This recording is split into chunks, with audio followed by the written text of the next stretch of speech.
All right, buckle up, everyone, because today we're diving deep, deep into Marillion territory. Deep, like some of those epic Marillion songs, you mean? Well, actually, no. That's the thing. This one's different. We're talking Sugar Mice off Clutching at Straws. Interesting choice. Not the first track that springs to mind, I'll admit. Exactly.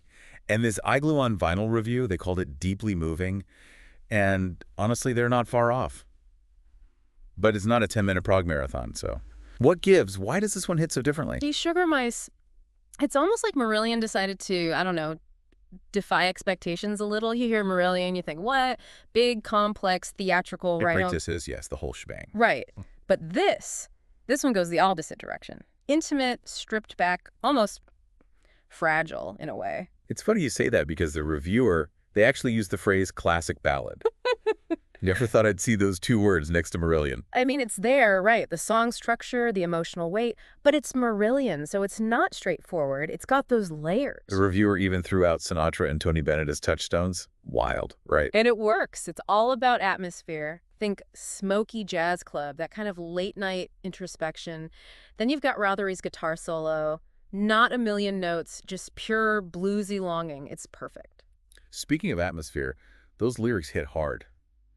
I mean, the reviewer called them raw and honest, but it's more than that, right? It's that line, the toughest thing I ever did was talk to the kids on the phone. When I heard them asking questions, I knew that you were all alone. Man. Talk about vulnerability. You can feel the weight of what's unsaid there, you know? I know. And apparently this wasn't just fish spinning a yarn. The reviewer mentioned he'd actually drawn on a real experience for this one. Yeah, a phone call home while he was on tour, rainy Sunday afternoon, stuck in a hotel room feeling totally disconnected. Wow, I did not know that.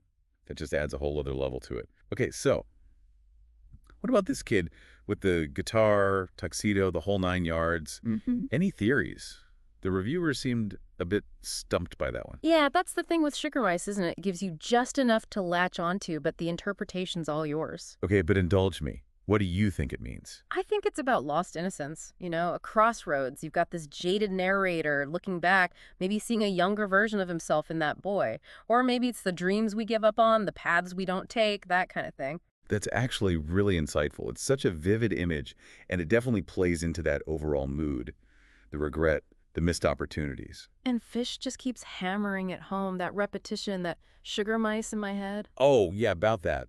The reviewer mentioned Fish actually explained that whole Sugar Mice thing, something about how we're all temporary, here one minute, gone the next. Exactly. Like candy, our lives are fleeting, here and then gone. It's about appreciating what you've got right now, facing those regrets. That's heavy stuff for a song that, on the surface, seems so simple. That's the magic of Sugar Mice, right? It catches you off guard. You go in expecting a prog epic and get a gut punch of raw emotion instead. And a good reminder that prog rock can be just as powerful when it's quiet as when it's going full-blown orchestra. Here's a thought, though. That sadness, that melancholy in Sugar Mice, it's not a bad thing, is it? No. It's kind of comforting in a way. Reminds us we're not the only ones with regrets, with those what-if moments. Sometimes just acknowledging that, sitting with it, that's enough. Maybe that's the true meaning of Sugar Mice. Or maybe it's up to each of us to decide.